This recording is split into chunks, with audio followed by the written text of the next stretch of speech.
want to see people really negotiating disappointment with each other, knowing that you will never have a perfect relationship and you don't have to fulfill all of your partner's needs and desires.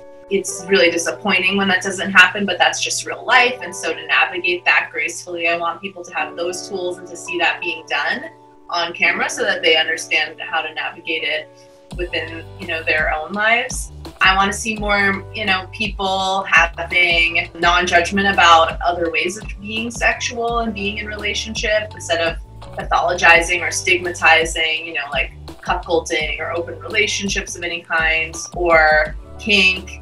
I'd like to see a lot more of just like a vulnerable exploration of those things, because I feel like there's just like really fringy, like, oh, these things are so like naughty and these people are so edgy and involved, and it's like, well, and they're just normal human beings who are like struggling and doing their best to be themselves. It's a choice, and I think it's true that there are many choices you can choose if you want to choose monogamy, if you want to choose open relationships, if you want to choose kink. But I also think there's a way that things are, there's not a choice. There's like a fundamental need to be a certain way in sex and relationships. And are you going to answer the call to really explore what you authentically want? Or are you going to just like fall into the social norms of what's acceptable?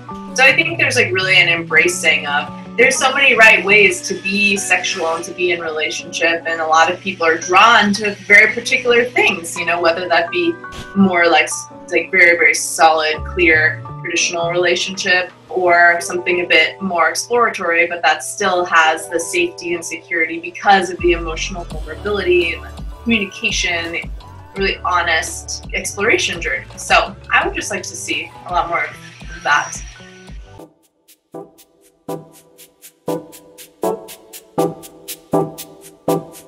When you say polyamory, I think about polyamory, specifically like multiple loves. And what I've seen with that is that there definitely seems to be a lot of representation with triads, where there's two women and a man in media right now, which I think is really cool. I think it's great to show triads, but I do think I get several messages per month from bisexual men who feel really left out of the conversation when it comes to everything, like non-monogamy, sexuality. I think they feel like they're the most demonized sexual orientation group. So I think showing more triads with two men and a woman, or just like representing bisexual men in the conversation around ethical non-monogamy.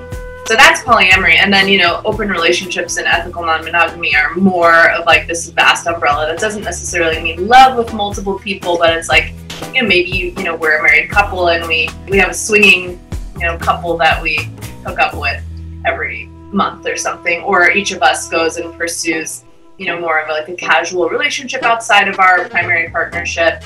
I feel like that sort of thing is represented in media as just like you said, kind of one-dimensional, just like very about sex. And I think it would be really interesting to portray some of the psychological benefits of having a lifestyle like that. Like it really rejuvenates your excitement for your primary partnership when you have a little space and autonomy for some people, right? It's not right for everybody. But I think also showing the things that are really hard about it, like showing jealousy in like a really healthy way, just like, oh, I'm noticing I'm feeling kind of scared, can we talk about it? Can we create some boundaries around that? So I just feel like really modeling to people, how do you handle uncomfortable emotions in a really healthy way in relationship situations like this. So it's not just like a bunch of drama and fighting, or like, ooh, we're having this like slutty sexual, it's so hot and like everyone loves it. It's like, well, there's so much more in between drama and like slutty, and then there's so much more to like the polyamory conversation than just two ladies and a guy. And I did reach out to a couple once on a triad once on Instagram and said, I'm curious, like as a triad, what are the things y'all are struggling with? And the person wrote back, oh, nothing, we're struggling with nothing. And I was like, doubt it. And I just think because you're in an alternative relationship situation, you feel some knee-jerk reactions need to prove that what you're doing is perfectly valid by being like, we're perfect. And I just think let's just celebrate that every relationship, whether it's monogamous or poly or open relationships are hard, and it's okay to have relationship struggles. And so what are the struggles that people in unconventional relationships go through, you know, and how do you healthily navigate that? Because it's okay, you know, it's not, I hate the fairy tale of like either you're in an abusive relationship or you're in like a perfect Disneyland relationship. It's like, wow, no, like neither of these are okay. Like actually this one doesn't exist and this one's not okay. And so like there's just like, there's all this conflict that happens in all relationships, and like, how do you navigate that with maturity? I would like to see more of that.